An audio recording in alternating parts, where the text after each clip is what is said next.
Hello everyone, welcome to Unlock Science. So today we will be taking up lecture 4 of chapter Electrostatics, and the topic for today is electric dipole. तो जैसे आप सब इस word dipole से समझ सकते हैं, डाई मीन्स दो, पोल मीन्स अलग अलग पोलैरिटी, और टर्म यहाँ पे इलेक्ट्रिक है. सो इन टर्म्स ऑफ इलेक्ट्रिक जो आपके दो पोल या दो जो पोलैरिटीज होती हैं वो आपके होते हैं प्लस और माइनस. तो जैसे आप देख सकते हैं, मैंने बोर्ड पे ड्रॉ किया हुआ है और साथ साथ आप इसको अपनी कॉपी में ड्रॉ करते हुए चलिएगा. When you have two equal and opposite charge, देखिए यहाँ पे एक माइनस क्यू है और एक आपका प्लस क्यू है. So when you have two equal and opposite charge separated by a finite distance, हमने यहाँ पे इस डिस्टेंस को 2a अज्यूम कर लिया. आप चाहे इसको a ले लीजिए, चाहे b मान लीजिए, you can take any variable. तो हमने यहाँ पे इसको 2a अज्यूम किया है.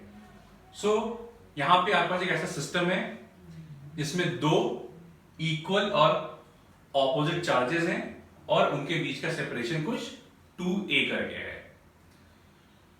Next we will define a term electric dipole moment vector, जिसको हम लिखते हैं p वेक्टर से. तो वेक्टर में क्या था, एक होता है मैग्नीट्यूड और एक होता है डायरेक्शन. अगर आप में से किसी को वेक्टर के बारे में पढ़ना हो तो यहां पे एक आई बटन आ रहा होगा, आप उसको क्लिक करके वेक्टर्स के बारे में पढ़ सकते हैं. सो p वेक्टर क्या होता है, वेक्टर का मैग्नीट्यूड और वेक्टर का डायरेक्शन. तो जो p वेक्टर होता है, it is directed from negative charge to the positive charge, and to denote direction of any given vector आपको एक यूनिट वेक्टर या एक कैप वेक्टर चाहिए होता है, जिसको हम लिखा है p कैप से. तो ये p कैप इस वेक्टर के डायरेक्शन को डिनोट करेगा. तो इस p वेक्टर का जो मैग्नीट्यूड होता है वो होता है प्रोडक्ट ऑफ चार्ज, किसी भी एक चार्ज का magnitude into separation between them, और यहां पे आपका इस p वेक्टर का डायरेक्शन हो गया. सो p वेक्टर इज चार्ज या magnitude of any charge multiplied by the separation and the direction of p vector. Since इसका SI यूनिट आपको निकालना होगा तो आप सब निकाल सकते हैं, बहुत आसान सी चीज है. तो अगर आप देखें यहाँ पे क्या है, हम चार्ज को लेंथ से मल्टीप्लाई कर रहे हैं, that is coulomb into metres, और ये एक तरह का वेक्टर क्वांटिटी होता है. तो ये तो आपका एक ब्रीफ इंट्रोडक्शन हो गया about electric dipole. Now we have two cases to study, जहां पे हम इलेक्ट्रिक फील्ड निकालेंगे इलेक्ट्रिक डाइपोल की. First is for axial position and second is for equatorial position. तो आइए आगे देखते हैं कि जो हमारे दो केस थे इलेक्ट्रिक फील्ड के. सो the first case is electric field due to axial position, या इसको हम कहते हैं end on position. तो axial नाम क्यों पड़ा इसका, आप देख सकते हैं यहाँ पे ये दो चार्ज है माइनस क्यू और प्लस क्यू, जिनके बीच का सेपरेशन 2a है. यहाँ पे एक मिड पॉइंट है, तो इसके अबाउट ये डिस्टेंस a होगी, ये डिस्टेंस भी a होगी, और इसी लाइन के अलॉन्ग, इसी एक्सिस के अलॉन्ग हमने एक पॉइंट P अज्यूम किया हुआ है या माना हुआ है. तो जैसे आपने इलेक्ट्रिक फील्ड में पढ़ा था, जो कॉन्फ़िगरेशंस होते हैं, एक पॉजिटिव चार्ज की फील्ड हमेशा रेडियली आउटवर्ड होती है. So electric field at point P due to charge at B is radially outwards, and electric field of negative charge at point P is radially inwards. अब हमको वहां पे क्या करना है, we have to find the net field at point P। So in terms of vectors, electric field at point P will be equal to electric field at point P due to A plus the vector of electric field at point P due to B। अब हमको निकालना है इसका magnitude. तो पहले हम इन सबके individual values find करते हैं। तो electric field at point P due to A कितना होगा, K Q। पॉइंट P की दूरी A से कितनी है, यहां से मिड पॉइंट से दूरी R है, ये सेगमेंट A है, तो AP कितना हो जाएगा, R प्लस A। तो इलेक्ट्रिक फील्ड का फॉर्मूला क्या होता है, के क्यू अपॉन सेपरेशन का स्क्वायर। तो पॉइंट ए का सेपरेशन पॉइंट बी से कितना है, आर प्लस ए, उसका हमने स्क्वायर कर दिया। Similarly electric field at point P due to B will be K Q upon R minus A का स्क्वायर।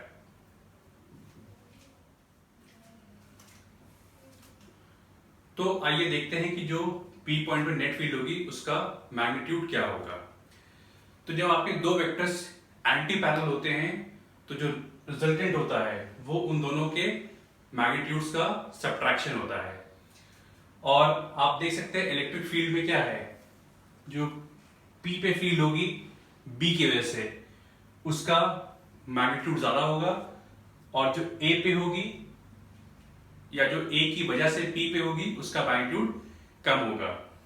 अब आप सवाल करेंगे क्यों ऐसा होगा।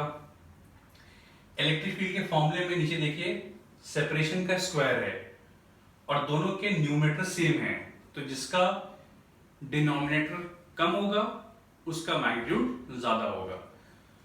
तो इस चार्ज की दूरी पॉइंट P से कम है तो इसका मैग्नीट्यूड यहां पे ज्यादा होगा और इसका मैग्नीट्यूड पॉइंट P पे कम होगा। So EPB is greater in magnitude than EPA। तो फील्ड का फॉर्मूला क्या होता है, KQ अपॉन सेपरेशन का स्क्वायर। तो EPB क्या हो जाएगी, KQ by R minus A का स्क्वायर माइनस EPA क्या होगा, KQ by R plus A का होल स्क्वायर। अब आप एक सवाल और करेंगे कि यहाँ पे हमने प्लस Q क्यों लिया है, बिकॉज हम यहाँ पे मैग्नीट्यूड निकाल रहे हैं। सो मैग्नीट्यूड में हम चार्जेस के साइन कंसिडर नहीं करते हैं, इस बात को बहुत ध्यान से नोट कर लीजिएगा इसको।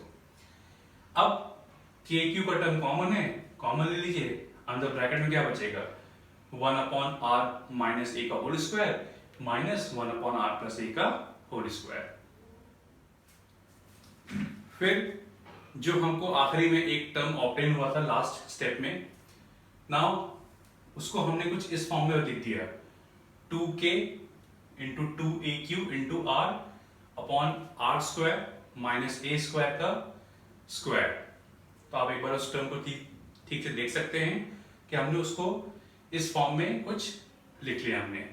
अब इसका पर्पस क्या होगा, आप में से बहुत लोग इसको गेस भी कर चुके होंगे और जो शायद गेस कर रहे होंगे तो आप देख सकते हैं कि अगले स्टेप में हमने यहाँ पे मॉड P लगा दिया है। और हमने शुरू में पढ़ा था अभी क्या था कि मॉड P क्या था, इलेक्ट्रिक डाइपोल मोमेंट वेक्टर का मैग्नीट्यूड था। इसीलिए हमने इसको कुछ इस फॉर्म में फॉर्मुलेट किया हमने, ताकि हम इलेक्ट्रिक फील्ड को P वेक्टर के मैग्नीट्यूड के फॉर्म में लिख सके। तो ये बन जाएगा 2k mod of P r upon R square minus A square का होल स्क्वायर। तो आगे बढ़ते हैं। Then we have a term known as short dipole।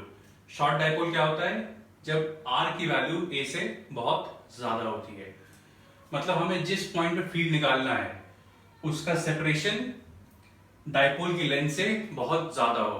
For example मान लीजिए हमको फील्ड निकालनी है एक ऐसे पॉइंट पे जिसका सेंटर ऑफ डाइपोल से दूरी 2 मीटर है और डाइपोल का लेंथ 2 सेंटीमीटर है, तो उस केस में r की वैल्यू a से कंपैरेटिवली बहुत ज्यादा है। तो ये तो आपका एक जनरल एक्सप्रेशन था फॉर इलेक्ट्रिक डाइपोल। अगर आपका आर का वैल्यू ए से बहुत ज्यादा है तो अगर मैं ए स्क्वायर को आर स्क्वायर से सब्ट्रैक्ट करूंगा तो आर स्क्वायर की वैल्यू पे कोई बहुत ज्यादा फर्क नहीं पड़ेगा आपका। तो we can easily neglect the term of A square as it will not have any effect on the outcome of this result. तो हमने ए स्क्वायर नेग्लेक्ट कर दिया, तो आर स्क्वायर का स्क्वायर कितना हो जाएगा, आर का पावर 4, एक ऊपर आर था, so on cancelling 1 R you get R cube in the denominator.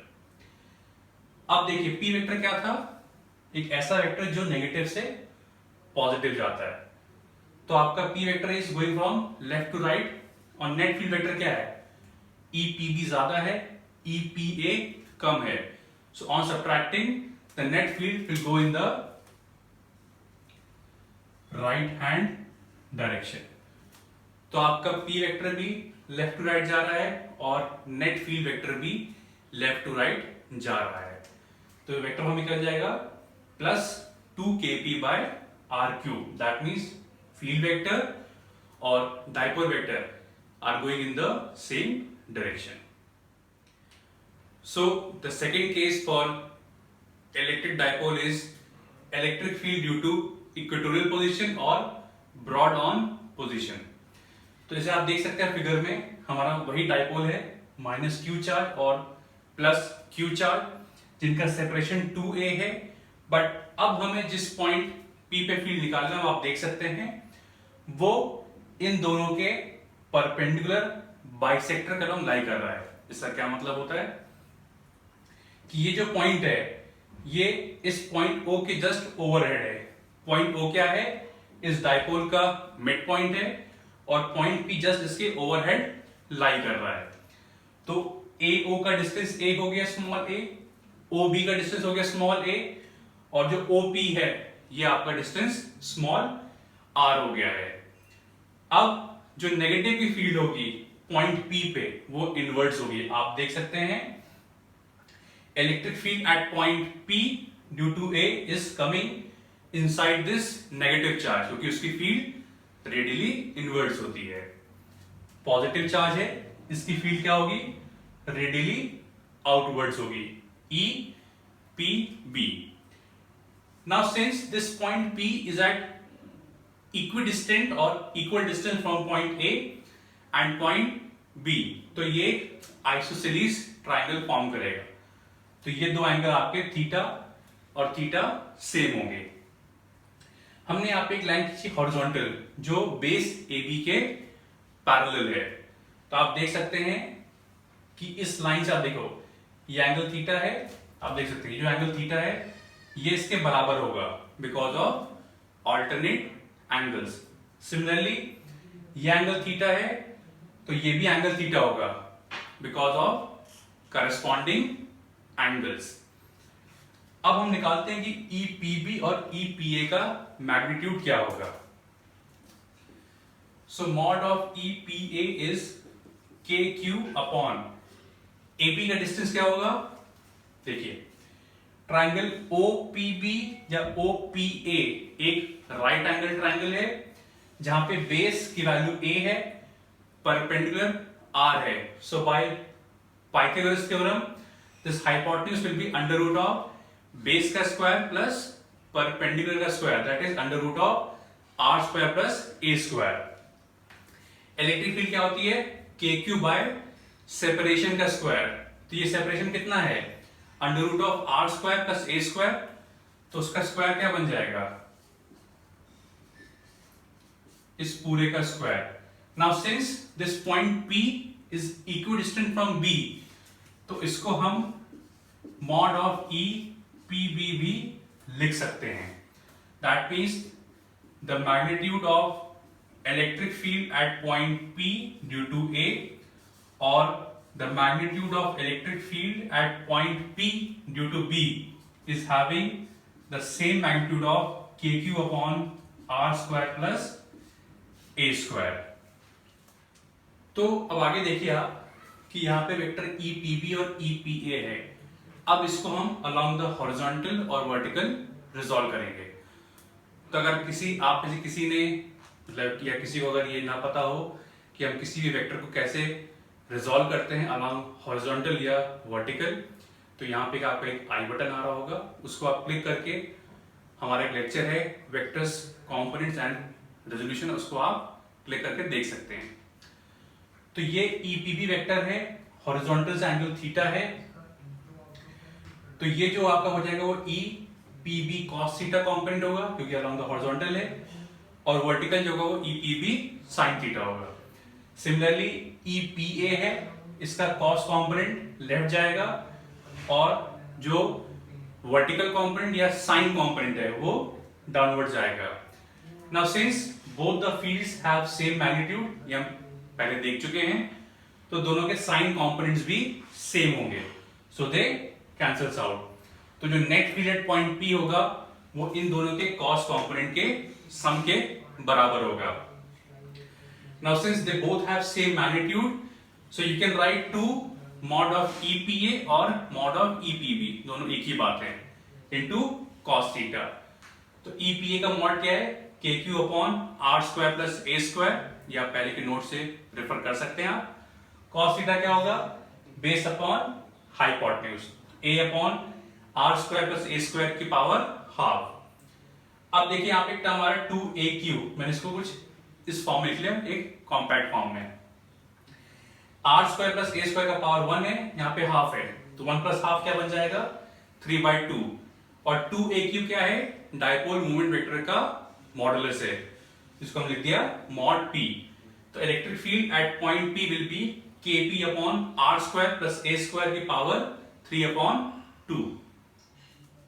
And in the last you can see that if you take a short dipole जहां पे R की वैल्यू A से बहुत ज्यादा है, तो हम यहाँ पे इस A स्क्वायर का टर्म नेग्लेक्ट कर सकते हैं, तो ये बन जाएगा R स्क्वायर की power 3/2, 2 and 2 cancels out, it becomes KP upon R cube. So you can see the P vector goes from negative to positive, तो P वेक्टर आपका लेफ्ट टू राइट जा रहा है, जो नेट फील्ड है वो right to left जा रहा है, hence they both are anti-parallel. So in vector form it will become EP is equal to minus KP upon R cube. Minus shows that E and P vectors are both anti-parallel. So I hope कि आपको ये lecture समझ में आया होगा. So please do like us, share, comment and subscribe, and don't forget to press the bell icon. So that's all for today from Team Unlock Science, and thank you very much.